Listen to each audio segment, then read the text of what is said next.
Alors, veuillez m'excuser pour le bruit du...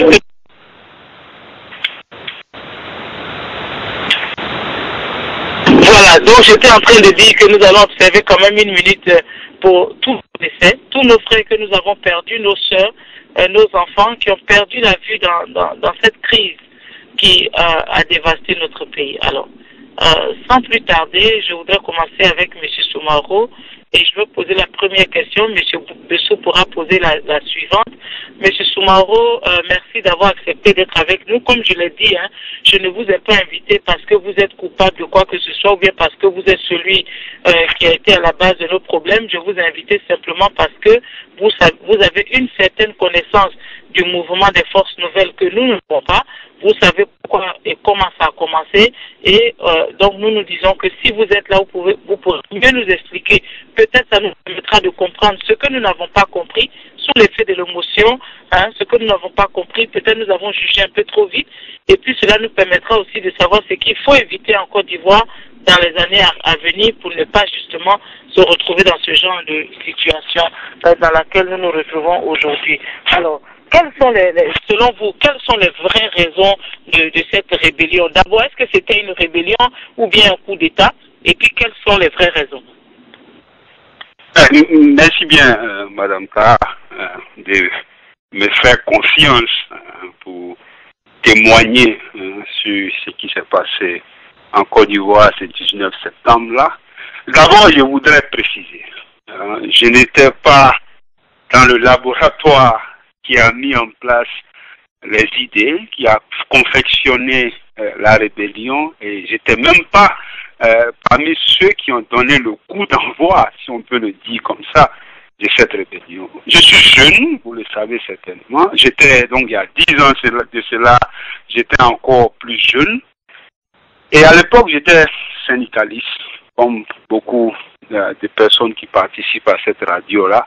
Et donc, au cœur un peu de l'action, de la dynamique politique en Côte d'Ivoire, à une échelle relativement inférieure, mais rappelez-vous que la FESI aussi a occupé, hein, dans une certaine mesure, on va dire, a occupé un espace au premier plan du débat politique ivoirien, hein, que ce soit dans sa phase de ce qu'on appelait le multipartisme, la démocratisation naissante en Côte d'Ivoire. Donc, en tant que syndicaliste, en tant que jeune, j'avais cette fougue-là.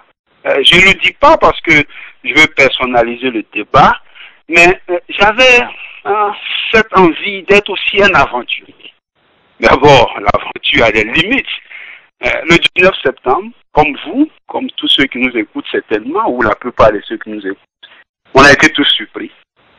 Surpris parce que on a entendu des crépitements d'âme. D'abord, moi j'étais à Boaké, donc ceux qui étaient à Boaké, on a entendu des crépitements d'âme. On a à peine vu les acteurs de ces crépitements d'âme. On s'est interrogé, mais pourquoi des Ivoiriens pourraient prendre des armes, ou bien des militaires peuvent avoir, ou d'où tire cette motivation de prendre des armes et de s'attaquer à d'autres camps et autres. Et puis après, bon, les médias nous ont informés. Et bon, chacun, comme on était à Boaké, chacun aussi, le temps passant, a su se rendre compte de ce qui se déroulait. Et chacun, dans ce contexte, a pu certainement établir une relation, elle peut être hostile, amicale ou de sympathie avec ce qui se passait. Donc, en ce qui me concerne, l'élément qui m'a frappé, c'est que la guerre arrivée le 19 septembre, ça pouvait être une surprise, mais je n'ai pas été personnellement très étonné. Parce que une guerre, elle n'est pas spontanée. Elle est parfois la résultante d'une succession d'événements qui, si ces événements sont mal gérés, peuvent conduire inévitablement à des situations comme on l'a connu en septembre 2002. Et pour être précis, la Côte d'Ivoire était malade. la Côte d'Ivoire était extrêmement malade.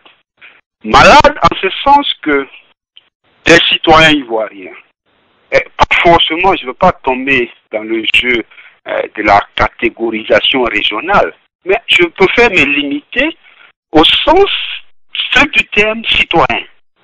Les citoyens ivoiriens n'avaient plus d'interlocuteurs dans ce qu'on appelle le pouvoir régalien, c'est-à-dire l'État, le gouvernement, celui-là à qui on donne la responsabilité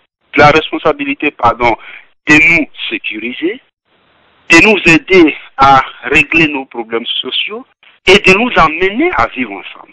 Donc, une catégorie d'Ivoiriens avait un rapport extrêmement difficile avec cet État-là. Et ça se manifestait comment? Imaginez un Ivoirien, parce qu'il estime qu'il a droit de circuler librement entre Korogo et Odiene, ou bien entre Taï et Bondoukou, etc.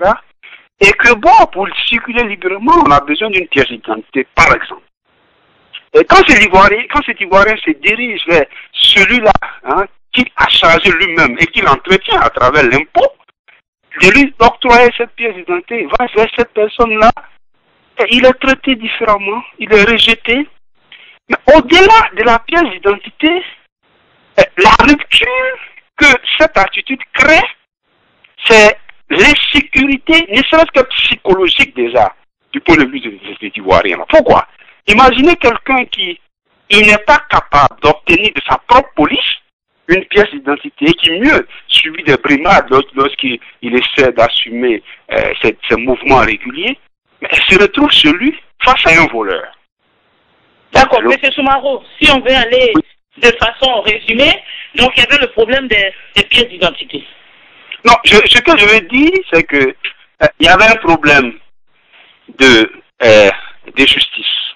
Je préfère le dire comme ça. Tout à l'heure en parlant, excusez-moi, vous avez cité le problème de la sympathie quand le mouvement a éclaté à Bouaké. Et donc, en fonction de cette sympathie, si je sous-entends bien ce que vous êtes en train de dire, vous êtes allié à une quelconque cause de façon sympathique, parce qu'il y a des choses dedans qui vous ont attiré. Alors, qu'est-ce qui vous a attiré dans ce que les forces nouvelles ont accompli pendant la rébellion à Bouaké, qui était frappant? Qu'est-ce qu'ils avaient dans leurs revendications? Si vous avez... Non, je pense pas qu'on puisse demander qu'est-ce qui a attiré qui, mais je vais essayer de répondre à vos questions. C'est pas une histoire de M. Soumaro. Il faut que, je préfère donner ma contribution par rapport à l'histoire de la Côte d'Ivoire, mais il ne faut pas résumer tout à M. Soumaro. Moi, je vous ai dit, j'étais jeune. La guerre éclate. La question que je me pose, qui est derrière cela? Et qu'est-ce que je constate à la radio, à la télé? On me dit que ce sont des étrangers, des terroristes qui attaquent la Côte d'Ivoire. Je n'ai pas envie de donner une situation personnelle exacte, mais je me rends compte que dans la ville où ces terroristes sont, par exemple, quand il s'agit d'aller à la boulangerie, les terroristes ils viennent, ils garent le véhicule, ils sortent de l'argent, ils achètent du pain, ils discutent avec les jeunes au quartier, on ne vous en veut pas, on n'est pas venu pour vous faire du mal. Voilà, la Côte d'Ivoire a un certain nombre de problèmes, vous le savez, et nous souhaitons en tout cas rééquilibrer les choses pour qu'un cadre de dialogue soit créé pour que ces problèmes soient résolus, par exemple. Et donc, entre le discours officiel qui présente ces messieurs-là comme des terroristes et que des gens rencontrent chaque jour qui parlent comme eux, le Noussi, les Ivoiriens classiques, et qui ne les agressent pas, le regard change. Mais en ce qui me concerne, je suis d'abord étudiant et syndicaliste. Ma première contribution, parce que je suis né à la frontière avec le Libéria, et je sais ce que la guerre du Libéria a créé comme dégâts au niveau de l'école, au niveau des enfants soldats et autres. Donc ma première préoccupation en tant que leader syndical, c'est d'évaluer le nombre d'étudiants, parce que Bouaké est une ville étudiantine aussi. Le nombre d'étudiants restés sur place à Bouaké, créer une dynamique, on a appelé ça une assemblée générale, et demander à ces étudiants-là, qu'est-ce qu'on peut faire? À partir du moment où on se rend compte que ceux qui sont là, ce pas des terroristes, ce pas des étrangers, ils ne sont pas contre nous, qu'est-ce qu'on peut faire pour ne pas qu'il y ait des enfants soldats? Voilà la première initiative que nous avons prise. C'était pas une initiative politique, c'était pas lié à la rébellion et autres, mais ça a permis, en termes de dynamique, peut-être qu'on va en parler plus tard, ça a permis au moins de discipliner le peu de personnes qui restaient encore à Bouaké et de croire que l'activité militaire qui était menée à gauche ou à droite pouvait être parallèle sans perturber de façon fondamentale d'autres types d'activités comme la scolarisation, la protection même de la vie de nos enfants qui ne pouvaient pas tous se déverser sur Abidjan pour ne pas qu'ils soient séduits par ce métier facile-là qui est le métier d'enfant soldat, par exemple. Donc, et maintenant, en face de vous, ceux qui sont les nouvelles autorités ont une oreille attentive à cela, donc il y a un contact qui s'établit normalement. Et ce que j'ai constaté, c'est que j'ai écouté tout à l'heure les témoignages que vous avez passés, ça s'est peut-être passé ailleurs, mais à Bouaké, je n'ai pas noté en tout cas cette force-là qui était présente et qui recherchait des citoyens à éliminer physiquement ou bien de façon extrajudiciaire. Nous, on ne l'a pas constaté. Et la dynamique en tant qu'étudiant qui a été créée a permis de rassurer davantage la population et de stabiliser les choses et même peut-être d'inspirer une dynamique purement politique à la logique de ce que vous appelez la rébellion. Parce que déjà en octobre, le 22-23 octobre, un mois après, il y avait ce qu'on appelait la cessation des hostilités de façon unilatérale au niveau du MPCI avec la CEDEAO et ensuite au gouvernement bien entendu avec le gouvernement de Laurent Gbagbo. Donc voilà à peu près le contexte que je voudrais décrire, qui est un contexte difficile, mais ce n'est pas un contexte de tueries massives, systématiques, comme on a eu souvent à le faire. D'accord. Merci, M. Soumahoro. J'ai essayé de vous tirer les verres. Je crois que ce soir, vous êtes un peu politique sur le bord, mais ça va. Il n'y a pas de problème. M. Bessou, vous avez une question pour M. Soumahoro? Oui, allô? Oui. Allô? M. Bessou? Oui, absolument. Bonsoir d'abord, cher frère, M. Soumahoro. Comment ça va? Oui, bien, M. Bessou. Bonsoir à vous. Voilà. Alors, moi, ma question, elle est toute simple.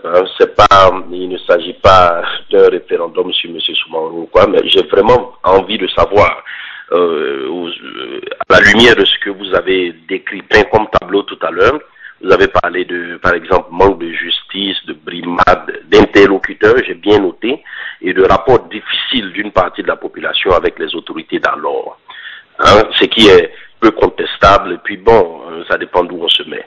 Mais en tout cas, j'aimerais savoir, est-ce que, avant, par exemple, la prise d'armes en Côte d'Ivoire, est-ce que il y a eu cette volonté, par exemple, d'aller à une table de négociation, par exemple, avec les autorités d'alors? Est-ce que vous vous êtes heurté? Est-ce que le mouvement de la rébellion s'est heurté, par exemple, à un refus catégorique de vouloir discuter? Comment ça s'est passé? Parce que je pense que vous avez parlé d'une situation qui avait commencé depuis un certain moment, en vous référant à la Côte d'Ivoire était malade. Est-ce qu'il y a eu vraiment des actions posées concrètement pour étendre le dialogue?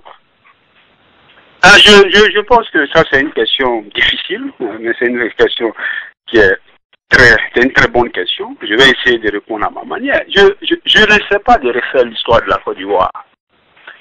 Ce que je dis, c'est que c'est bon de condamner la violence quand elle prend une proportion de rééquilibrage, oui, mais c'est condamner surtout, et c'est ce qu'on doit faire, d'aller, il faut surtout, condamner les sources, identifier et condamner les sources de la violence. En Côte d'Ivoire, c'est pas étonnant, M. Bessou, que une partie de la population qui subissait les brimades, d'abord du gouvernement, je ne vais pas dire d'une autre partie de la population, même si dans cette dynamique du gouvernement, il y a des partis politiques qui donnaient leurs militants pour accompagner le gouvernement dans la brimade des autres. Mais quand cette partie de la population est brimée, qu'est-ce qu'elle a comme alternative? Ça, c'est la question fondamentale. La brimade a pris une proportion importante après les résultats contesté ou bien la tentative d'une partie de la population de réclamer de nouvelles élections en 2000. Mais après 2000, ça c'était en octobre 2000, après on a découvert le charnier de Yopougon. Je ne vais pas me focaliser sur le charnier, pas du tout. Et vous allez vous rendre compte qu'il y a eu ce qu'on appelle, on a appelé à l'époque la journée des martyrs. Mais déjà, ça c'est en octobre, début novembre 2000.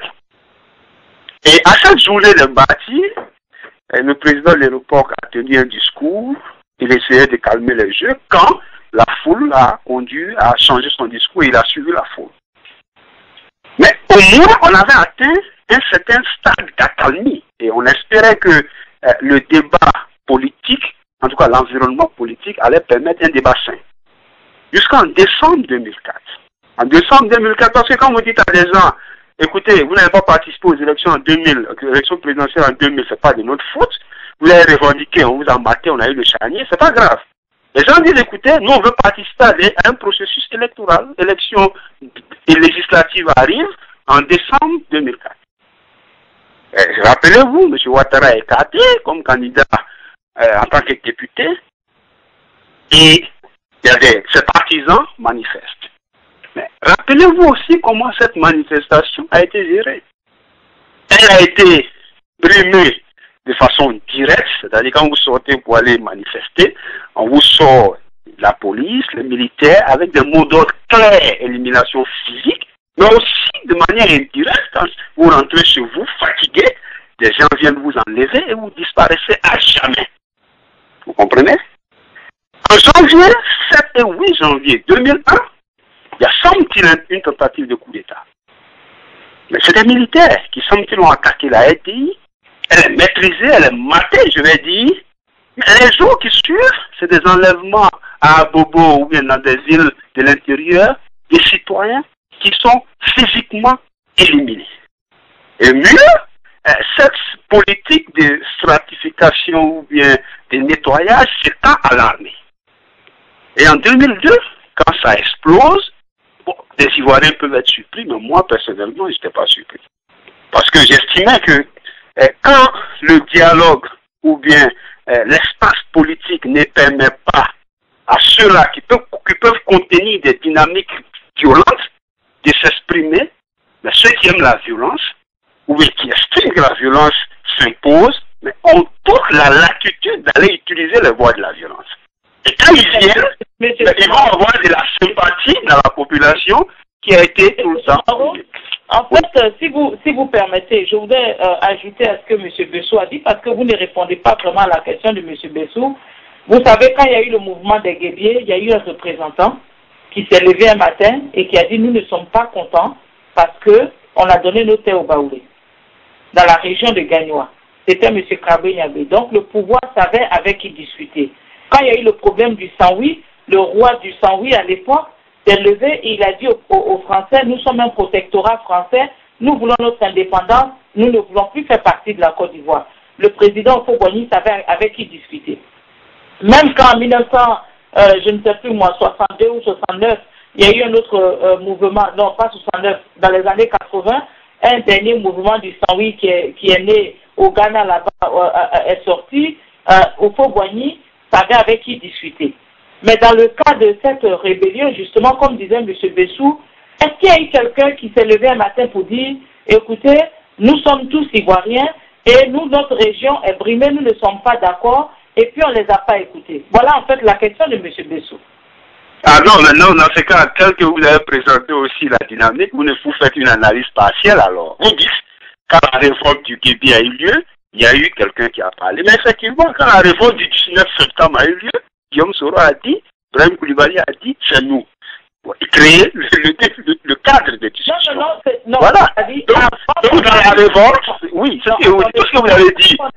Avant qu'on arrive, je vous donne ces exemples-là, parce que cette dynamique est différente de celle que nous avons vue en Côte d'Ivoire. Non, elle est similaire, parce que quand vous connaissez monsieur Krabé Nyabé, oui, au moment où vous et moi, on apprend que M. Krabé Nyabé existe, c'est parce qu'il a revendiqué une action de révolte. Quand vous parlez du Saouli, c'est parce qu'on a atteint l'étape de violence. Et on est arrivé à l'étape de violence. C'est pour ça, écoutez, Madame Tar. Oui, alors laissez-moi finir, laissez-moi préciser. Allez-y. Dans le cas du Saint-Oui, ce que je veux vous comprendre, c'est quoi? C'est que dans le cas de la rébellion, il y a eu l'attaque avant la négociation. Les autres cas que je vous ai cités, il y a eu la négociation avant l'attaque. Dans le cas de non, pas du tout. Pas du tout. On finit, s'il vous plaît. Non, ne soyez pas passionnés. Voilà, alors que les auditeurs comprennent et qu'ils savent ce que nous sommes en train de dire. Dans le cas de M. Kagwe Nyabwe, il est arrivé en Côte d'Ivoire la première fois en quelle année? Il est arrivé aux environs de l'année 62. Et en 62, il est venu, il s'est montré, il a jeté ses traces et puis il est reparti à Paris. Il est revenu encore l'année qui a suivi, il a fait son petit brouhaha, il est reparti. Il est revenu encore en 1967. Et c'est à partir de l'année 67, quand il est arrivé, qu'il a commencé maintenant à affirmer son désir de créer un État indépendant. Et en 1969, il s'est retiré là-bas dans la forêt de Gagnoa pour établir un maquis. Et il a commencé à faire ce qu'il a fait, que nous connaissons tous. Et c'est en Mais ça ressemble exactement à l'histoire de M. Guillaume Soro. Exactement. Oui, allez-y. C'est en 1970 que M. Kagwe Nyabwe est allé attaquer les postes réguliers de l'armée régulière. Dans le cas de M. Soro Guillaume n'a jamais revendiqué, pas que ce soit publiquement, en Côte d'Ivoire. Donc ce n'est pas la même chose. Il est apparu quand les postes nouvelles ont fini d'attaquer. Mais ce que vous dites, Madame Tara, si vous permettez, je n'ai pas envie de refaire l'histoire. Alors, vous m'entendez? Oui, je vous entends. Je n'ai pas envie qu'on se disperse dans ce débat-là. Et j'ai pas envie de refaire l'histoire. Ce que je veux vous dire, c'est que si vous et moi, on nie qu'en Côte d'Ivoire, il n'y avait pas de problème avant le 19 septembre, je pense que vous et moi, on ne sera pas honnêtes dans ce débat. Parce que moi, je ne suis pas venu dans ce débat-là parce que je veux rappeler certaines couleurs.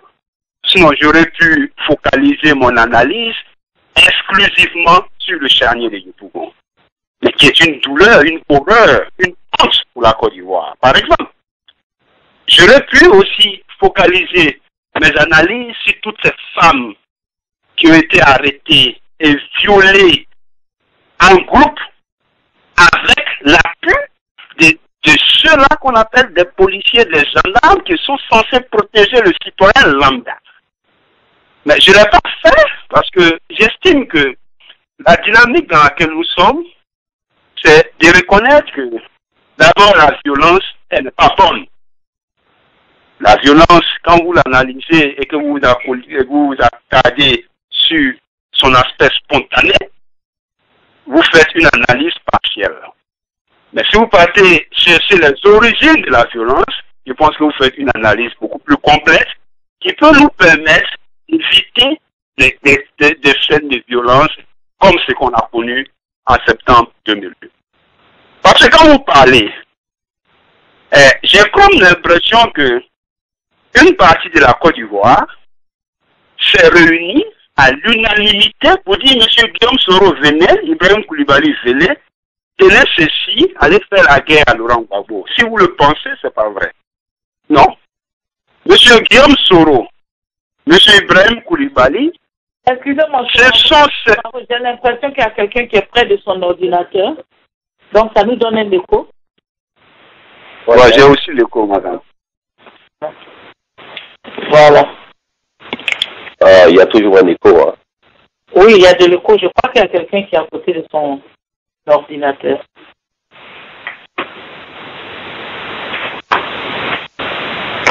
Alors, je peux continuer? Oui, allez-y. J'ai coupé le mien. Je crois que ça continue. Allez-y quand même. Finissez votre idée en une minute. Ouais. C'est pas vraiment clair, mais bon, je pense qu'on peut... S'il y a quelqu'un qui est à côté de son ordinateur, s'il vous plaît, est-ce que vous pouvez vous éloigner de l'ordinateur? Il y a un panéliste qui a son micro ouvert et qui est à côté de son ordinateur. Assurez-vous que l'ordinateur est éteint. Voilà. Allez-y, M. Soumaro, essayez encore une fois. Ouais, c'est vrai que c'est assez difficile, ces échos. Mais ce que je vous dis, madame, c'est que contrairement à ceux-là qui ne veulent pas que nous identifions les véritables problèmes de la Côte d'Ivoire, vont nous faire croire, parce qu'ils vont nous dire que non, les nordistes, la rébellion était une révolte du Nord. Non, c'est pas vrai. C'est pas vrai. Ceux qui le disent pas la vérité. Voilà. Maintenant, il y a des Ivoiriens qui ont été, parce qu'Ibrahim Koulibaly n'est pas quitté en haut pour tomber. Vous et moi, on le connaît, parce qu'il a participé à un coup d'État avec Guy Robert, et après, il s'est retrouvé en exil, n'est-ce pas, comme Krabbe Niabé, comme vous avez dit. Mais ce que vous ne savez pas peut-être, c'est que Guillaume Soro aussi était en Côte d'Ivoire quand ils ont commencé à le traquer, il allait en exil. Et son père est décédé quand il était en exil. Il fait partie des jeunes qui sont allés passer aux obstacles de son père, alors qu'il était absent, par exemple.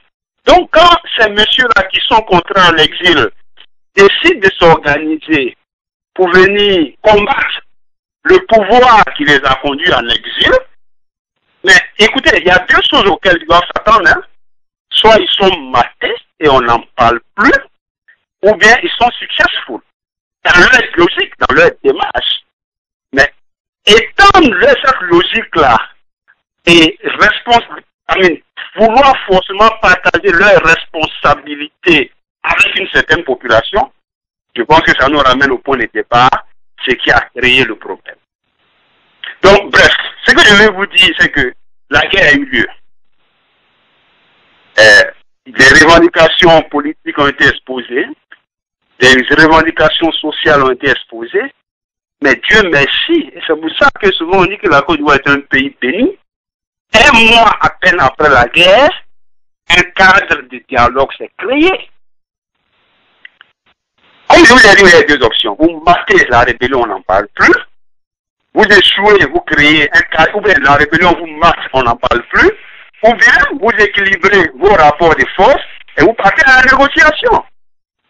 Mais quand ils sont allés à ces négociations, Madame Tahar, rappelez-vous, on n'a pas dit à ces négociations-là qu'il fallait donner 1 milliard à Guillaume Soro, 300 millions à Ibrahim Koulibaly et que l'affaire est finie. Non. On a posé des problèmes de la Côte d'Ivoire que vous et moi, on continue de poser sur cette radio. On a parlé du foncier rural. On a parlé de l'identification. On a parlé de la nationalité.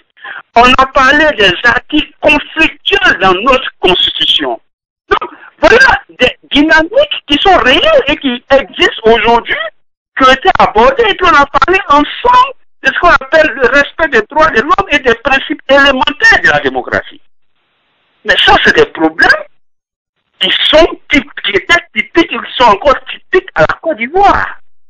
Donc, dire que ignorer ces problèmes et vouloir forcément présenter des gens comme les diables qu'il faut neutraliser, ben vous maintenez une logique de force et les diables à neutraliser peuvent s'organiser pour se défendre.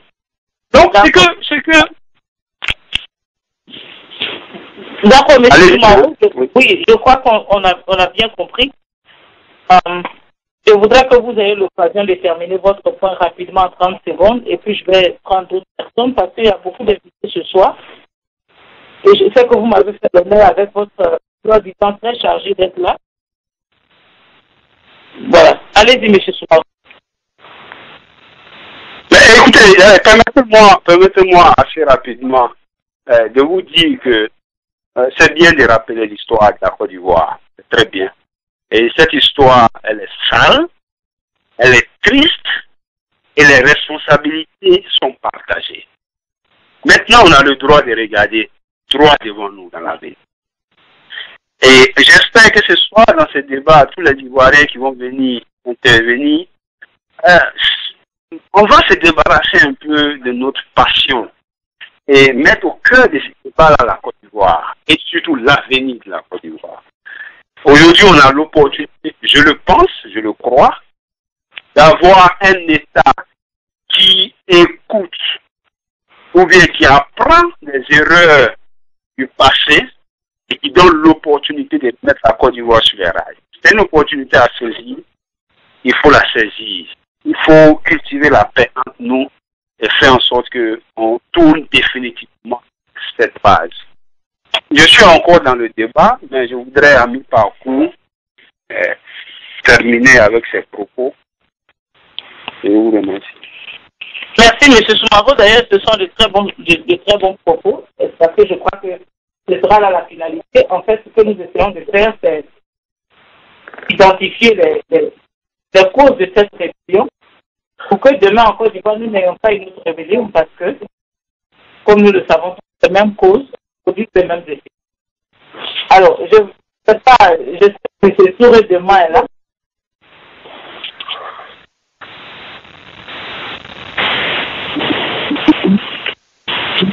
Est-ce que Touré est avec?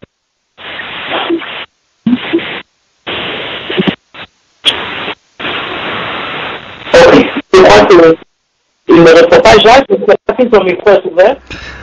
Oui, son micro est ouvert, mais je pense que nous l'avons momentanément perdu, si c'est ça va. D'accord, ok. Alors, M. Bessou, je crois que nous allons ouvrir le débat un peu avec les frères du panel. Madame Tara? Oui. Est-ce que par hasard, le problème d'écho ne viendrait pas de chez vous? Parce que tout à l'heure, quand M. Jacques Roger parlait, il n'y avait vraiment pas de problème, il n'y avait pas d'écho. Donc, moi, je suis venu à l'écho, quoi. Vraiment.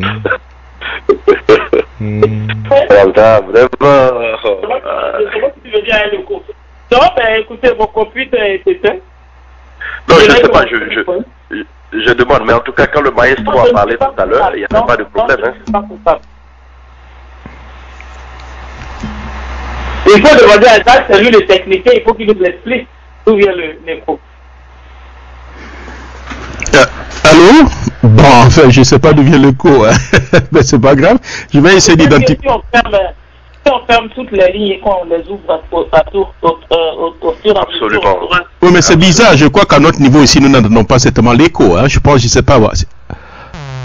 Je pense qu'il y a que. Moi, Madame Tara et puis M. Soumaro, tout à l'heure, il y a un écho. Mais non, quand on vous entend, vous parlez. Maintenant qu'on a parlé à Jacques, votre voix est devenue normale. Ah bon, hein? Il détient les clés de tous les mystères à cette radio, je vous le dis. Bon, enfin. Votre voix aussi est superbe, donc je pense que ça va. D'accord, voilà. Donc allons-y du côté de.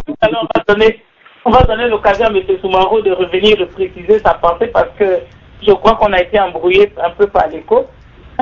Oui, Jacques? Oui, M. Touré de Mange, il est là, allez-y. Voilà, alors, M. Touré de Mange? Bonjour, Madame Tara. On dit Anissou, n'est-ce pas?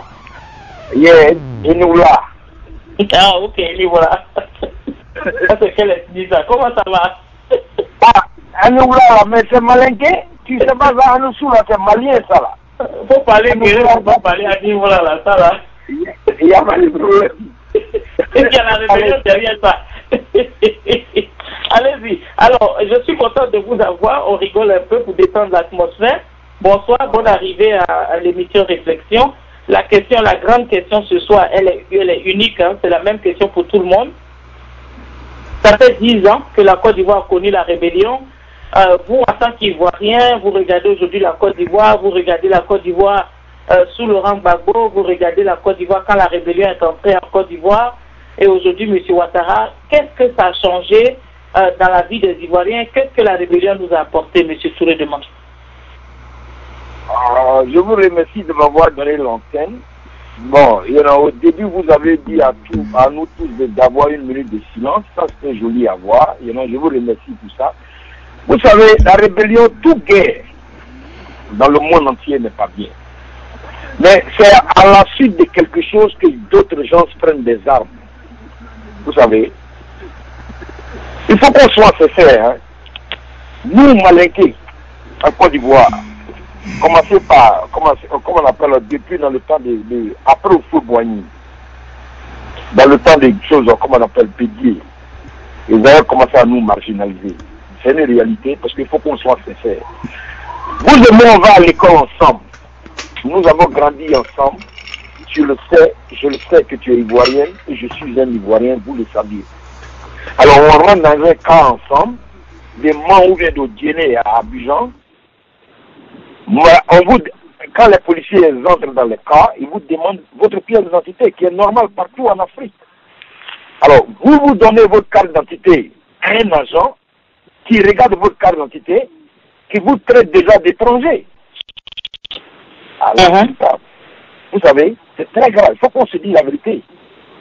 Alors, tu veux t'expliquer, on dit non.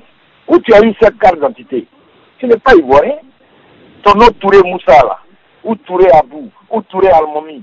Ça, c'est guinéen. Ça, c'est une réalité. Oui, ça, c'est où on vous rafle en ville. Vous venez du cinéma. Alors, il y a un groupe de malinqués ou un groupe d'hommes qui vient du cinéma parce qu'avant, le cinéma finissait à minuit. Alors, on vous rafle, on regarde vos pièces d'identité. Tu as un nom appartenant à Nordis. Quand bien que ton français ne le dit pas que tu es un français ivoirien, ça c'est pas l'air à faire. On vous rafle. Souvent on vous demande 2000 francs. Tout était devenu trop. Il faut se dire la vérité. Je n'ai pas cautionné la rébellion, mais à quelque part j'ai cautionné aussi parce que tout était devenu trop. Parce qu'on était trop marginalisés. On était devenu comme un secrétaire citoyen dans un pays que nous autres, nous avions d'être tous. Oui, mais M. Touré, justement, nous savons tous ce que vous êtes en train de dire là. Je vous assure qu'il n'y a pas un seul Ivoirien qui va vous dire que c'est faux. Nous le savons tous. Nous savons tous qu'en Côte d'Ivoire, il y a eu cette pratique-là. Je vous ai déjà dit ici à cette antenne que j'ai un ami qui a été assassiné parce qu'il était en boubou. Et il était petit. Voilà. Il était en boubou. Il n'avait pas son portefeuille. Les policiers l'ont arrêté. Ils ont arrêté le woro woro. On l'a tiré du woro, on l'a battu. Il a saigné dans son cerveau. Il est mort. Vous comprenez? Donc, ce sont les pratiques que nous savons. Mais aujourd'hui, la question que nous nous posons, c'est qu'est-ce que cette rébellion nous a apporté? Je vais être un peu plus clair. Il y avait un problème d'identité. On fatiguait nos frères du Nord à cause des cas d'identité, de passeports et de tout ça là. Est-ce qu'aujourd'hui, M. Touré, vous pouvez nous dire qu'après tout ce qui s'est passé là, on leur donne les cas d'identité facilement? Légèrement avant que M. Ouattara arrive au pouvoir, est-ce qu'on leur donnait tous les cas d'identité? Non, le problème c'est quoi? Ils ont réglé ça entre eux là-bas quand ils sont allés dans les, comment on appelle, dans les Marcoussis avec, comment on appelle, Ouagadougou ou bien chose à Pretoria, whatever. Vous savez? Mais est-ce que dans les quartiers, nos parents par exemple qui sont à Yopougon, Port-Boué 2 ou bien à Bobo ou bien à je ne sais pas moi, qui sont dans ces quartiers-là, qui vont dans les commissariats, est-ce qu'ils vous ont dit qu'il y a eu un changement sous M. Laurent Gbagbo? Ah non, il n'y a jamais eu de changement sur Laurent Gbagbo. Donc la rébellion était là, les Soro Guillaume étaient en costume dans les salons climatisés, mais la revendication pour laquelle ils ont fait la rébellion n'avait pas été résolue. Non, ce n'est pas résolu, c'est la preuve laquelle ils ont fait appel à l'ONU, parce que ils ont signé des papiers entre eux là-bas, mais les gars nous ont jamais dit la vérité. Vous savez, quand on a quitté là pour la voir là, moi je ne suis pas contre dire à quelqu'un, va dans le village où tu es quitté, ou bien envoie les papiers de tes grands aïeux. Vous m'entendez? Moi ça ne me gêne pas, hein, parce que je sais que je ne suis pas étranger. Donc pourquoi ça va me gêner? Si mes parents la vie, ou les papiers de mes grands-parents se trouvent dans la main de mon père qui n'est plus, paix à son âme, mais les papiers sont là. On va dans les statuts, on peut les avoir. Mais si la même carte d'identité que moi j'ai sous la main que je vous montre, mais c'était hormis tout ça, vous me traitez d'étranger, mais c'est fâcheux. Ben, ce qui est sûr, il faut qu'on soit sincère. Les hommes ont commencé à gagner leur carte d'identité quand l'ONU est venue, ils ont mis les problèmes de, comment on appelle, carte d'identité, petit carte d'identité là. Quand ils ont commencé à instaurer ça, et puis aux gens d'envoyer les pièces d'identité, comme on appelle les pièces d'identité de la maman et du papa, les trucs autres, bon, les gens ont commencé à être régularisés. Il y a un problème de carte d'identité dedans, mais il y avait trop de foutaise, en un mot. Vraiment, il y avait trop de foutaise. Trop était devenu trop. Tu comprends, non? Alors, voilà, dans un pays, si on vous prend pour un certain classe citoyen, et toi tu sais que vous êtes tous sur le même pied d'égalité, on sert tous de ça, c'est pas normal. Voilà. C'est ça le problème. Sinon, quand les gars disent qu'on a pris les armes pour que Alassane Ouattara devienne président, non. Alassane Ouattara devient président. Oui, il est président, moi je suis assis ici. C'est ça. C'est ce que les gars comprennent. Merci de ce tour de main. Merci. Je crois qu'il y a tellement de personnes en ligne. Ça va vous étonner ce soir, mais je crois que tout le monde veut intervenir. Et j'ai M. Alfred, j'ai Pastanda, j'ai M. Dekene, j'ai M. Adjei, M. Ngueta, M. Fofana. Alors, je vais y aller l'un après l'autre, comme Passanda le fait souvent. Nous allons remonter. Alors, je vais prendre Alfred. Bonsoir, Alfred.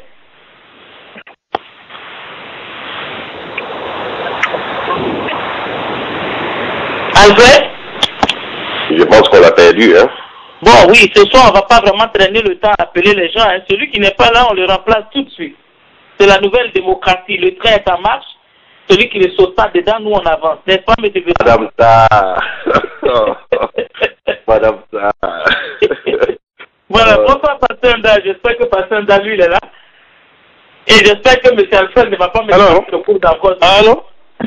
Allô? On a M. Oui. Sarr dans le... Allô? Oui, Passanda, vous m'entendez? Oui, bonsoir à tout le monde. Voilà, bonsoir, Passanda. Mhm. Alors, ce soir, le débat, on a essayé simplement de diminuer les questions, sinon on ne va pas s'en sortir, on est tellement nombreux à vouloir intervenir. Alors, on a eu la rébellion, on nous a dit que c'était pour les cas d'identité, on nous a dit que c'est parce que le Nord a été rejeté, c'est parce qu'on ne considère pas les Nordiques, c'est parce qu'on a éliminé la candidature de M. Ouattara, c'est parce que. Alors, aujourd'hui, 10 ans après, nous avons vu ce qui s'est passé en Côte d'Ivoire. Passanda, votre analyse de la situation, est-ce que la rébellion a réussi son coup? Aussi bien pour les nordistes que pour les Ivoiriens. Enfin, moi, je me pose la question. Est-ce que les nordistes aujourd'hui peuvent nous dire que la rébellion leur a apporté quelque chose de nouveau, ou bien ils ont tous eu les cas d'identité, ou bien comment ça se passe? Oui, merci, Sœur Sarah, et bonsoir à Fred Bessou et à M. Soumaro, à tout le monde. Et à Jacques aussi. Sœur Sarah, moi je ne vais pas surtout parler de la cause pour laquelle ils se sont battus, je vais plutôt parler de l'impact. Je crois que la venue des forces nouvelles avec le coup d'État contre Bédi et tout ce qui a suivi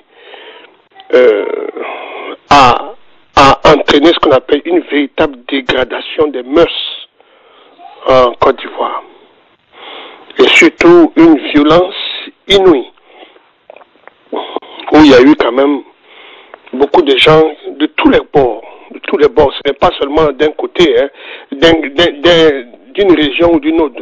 C'est du nord au sud, de l'est à l'ouest, il y a eu vraiment une débauche, et l'impact a surtout été sur l'éducation. Il y a eu une débauche, d'immoralité sexuelle qui a atteint vraiment un stade incontrôlable, où les classes servaient, n'est-ce pas, à des chambres de passe, n'est-ce pas, les élèves se livraient à des ébats. On a vu que dans certains lycées, des jeunes filles étaient en grossesse. C'est vraiment l'alarme, et je ne sais pas, j'espère que la rentrée actuelle va pouvoir juguler cela. Donc, Sœur Sarah, il y a eu cela, et puis il y a eu surtout beaucoup de crimes de sang, n'est-ce pas, de tous les côtés, que ce soit le pouvoir en place,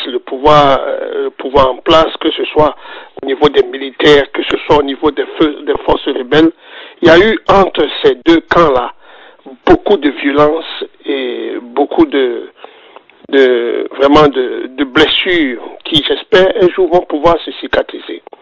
Donc, voilà un peu ce qu'on peut dire. Aujourd'hui, ce volet-là n'est pas encore réglé, c'est pas encore résolu. Et puis, il y a, bien sûr, le volet, parce que cette guerre a provoqué ce qu'on appelle une véritable période, n'est-ce pas, d'oisiveté, où vraiment, aussi bien dans les écoles que dans les bureaux et autres, c'était vraiment un laisser-aller. Il fut un moment où les jeunes filles, pour pouvoir survivre, n'est-ce pas, se livraient à la prostitution. Et les bureaux administratifs étaient devenus des lieux tels que la cité administrative, des lieux où les gens, ces jeunes filles allaient pouvoir se faire de l'argent. On a vu des femmes mariées, n'est-ce pas, des femmes de certaines choses se livrer à ce genre de travail parce que c'était le seul moyen de pouvoir justement nourrir les enfants, etc. Et parfois ça a brisé beaucoup de foyers. Donc ça, Sarah, je pense que ce volet-là est encore là. Peut-être pas à l'état prononcé, mais les conséquences sont encore là. Elles sont visibles. Et puis, il y a l'autre, c'est qu'il y a la haine qui s'est installée et la rancœur. Voilà. Donc, il faut pour ne toucher que cet aspect-là, qui est l'aspect qui m'intéresse le plus d'ailleurs. Merci, ce soir. Madame Ta, j'ai une question pour le pasteur. Vous êtes un homme de Dieu, donc vous êtes toujours sur le côté de la sainteté et tout, de la haine, des choses comme ça qui détruisent. Oui, monsieur Bessou. Oui, j'ai une question pour le pasteur. Votre question au pasteur, il y a monsieur Jacques Roger qui voudrait faire un point, puisque le pasteur vient de dire. Allez-y. Oui, il va faire son point et puis vous allez poser votre question au pasteur Nda. Pas de problème. C'est pas qui perd l'idée de la pensée. Oui, Jacques. Absolument. Oui, alors peut-être que c'est une virgule. Je signale aux auditeurs que ceux qui veulent poser des questions, appuyez la touche 5 étoiles hein, et Jacques verra votre numéro. Alors, allez-y, Jacques. Voilà. Virgule. Pardon, Jacques? Alors, est-ce que vous m'entendez? Entrecoupé, hein? Allô, est-ce que vous m'entendez? Oui, voilà, nous vous entendons maintenant. Non, c'était peut-être une petite virgule, je disais, c'était pas un point en tant que tel. Alors, c'est par rapport donc à la question que vous avez posée au pasteur Nda. De toute façon, vous connaissez plus ou moins mon point. Enfin, ce que je pense de la situation, c'est que cette rébellion n'a pratiquement pas apporté quelque chose d'assez, quelque chose assez bien pour la Côte d'Ivoire, c'est aussi clair. Il y avait des objectifs qui étaient visés dès le départ, et ce qui est sûr, c'est qu'il y avait des frustrations. Ce qui est sûr, c'est qu'il y avait des populations qui avaient des difficultés, certainement en Côte d'Ivoire, ça c'est clair. Ce qui est sûr, c'est qu'il y avait des personnes qui étaient un peu victimes de certaines injustices. Je suis un peu d'accord. Comme aujourd'hui, Sister Sarah, les populations du centre sont victimes de l'injustice puisque leur région est occupée depuis belle lurette. Les populations de l'ouest aussi sont occupées. Les mêmes choses qu'on reprochait certainement aux populations du nord. Les populations du sud aujourd'hui sont victimes de ça. Vous comprenez? Aujourd'hui, pendant la crise, nous avons vu qu'il y avait au moins une ségrégation. Ou quand vous étiez à Boaké, à un moment donné, vous étiez nordiste, vous avez la possibilité d'être, d'échapper certainement aux tueries. Quand vous étiez certainement du centre, vous étiez aussi traqué. On a vu cela. Donc, en fait, ce que je veux dire, c'est qu'il y avait des objectifs qui étaient visés. D'ailleurs, ceux de la rébellion ont été très clairs. Ils faisaient une bonne partie des jeunes qu'on avait interrogés, qui étaient au moins dans le camp des rebelles, ont été clairs. Nous, on prend les armes en même temps pour qu'Alassane Dramane Ouattara revienne au pouvoir, ou bien qu'Alassane Dramane Ouattara soit candidat. Et c'est pourquoi cela a été lié avec, si vous voulez, un peu la rébellion. Vous avez écouté M. Ibé, et quand il a parlé, il a été clair. On prend les armes pour on veut que tout le monde soit candidat. Dans quel pays du monde vous voyez que tout le monde est candidat? Non, ça ne se passe pas. Donc, il y avait des objectifs qui étaient visés. Viser d'abord, le tout premier, c'est de permettre à avoir la candidature d'Alassane Dramane Ouattara. De deux, faire en sorte qu'un nordiste soit président en Côte d'Ivoire, puisqu'il disait dans le temps qu'on ne veut pas qu'un nordiste soit président. Que bon, on disait que le nordiste, le musulman, ne doit pas être certainement à la présidence. Bon, ça a été clair. Donc c'était un peu l'objectif qui était visé. Alors, dans toute rébellion ou bien dans toute chose, il y a une bonne cause, et puis il y a certainement les moyens aussi d'y parvenir. Voilà. Donc les frères n'ont pas du tout hésité. Ils ont utilisé pratiquement tous les moyens qu'il fallait pour atteindre au moins leurs objectifs. Aujourd'hui, la seule chose qu'on peut dire qui est bien, c'est qu'ils ont pu atteindre leurs objectifs. Mais du point de vue de la Côte d'Ivoire a été défigurée. Et comme le pasteur Ndara dit, nos sœurs ont été banalisées, nos jeunes ont été banalisés, vous comprenez. On a détruit tout ce qui est comme infrastructure de la Côte d'Ivoire. Aujourd'hui, la Côte d'Ivoire, elle va aller donc de Charib en Silla. Ce pays est devenu méconnaissable. Heureusement, depuis un certain temps, on sent qu'il commence à avoir au moins quelques avancées. Mais sinon, de façon générale, Sister Sarah, ça n'a rien apporté à la Côte d'Ivoire. Ça a apporté seulement quelque chose, M. Alassane Dramane Ouattara, puisque c'est lui qui est le grand bénéficiaire au moins de cette rébellion. C'est aussi clair que ça. Et je voudrais ajouter, est-ce que vous dites que ça n'a même rien apporté au Nord? Parfaitement, oui, voilà.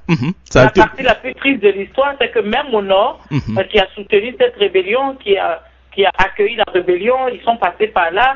On a vu un peu toute l'intervention de Zakaria et tout ça, où il a parlé à ses parents du Nord. Ça n'a vraiment rien apporté au Nord. Non, en fait, comme je l'ai dit, si ce sera les grands bénéficiaires, c'est Alassane Dramane Ouattara, Blaise Compaoré et certaines personnes qui n'avaient pas la possibilité d'avoir la nationalité ivoirienne, qui ont pu avoir la nationalité ivoirienne avec les armes. Voilà, c'est tout. Sinon, du point de vue développement et autres, ça a plongé ce pays dans une crise. On a exploité la Côte d'Ivoire. Les richesses de la Côte d'Ivoire transitaient par les pays étrangers. Tout ça. Donc, rien, Sister Sarah. Voilà. Merci, Jacques. Alors, M. Bessou, allez-y pour votre question, Passanda.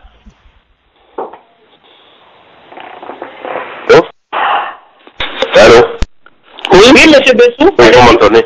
Oui, absolument. Je crois que j'ai un peu perdu le fil de mes idées, mais ça va aller, je me retrouve un tout petit peu. Alors, justement, par rapport à l'analyse du pasteur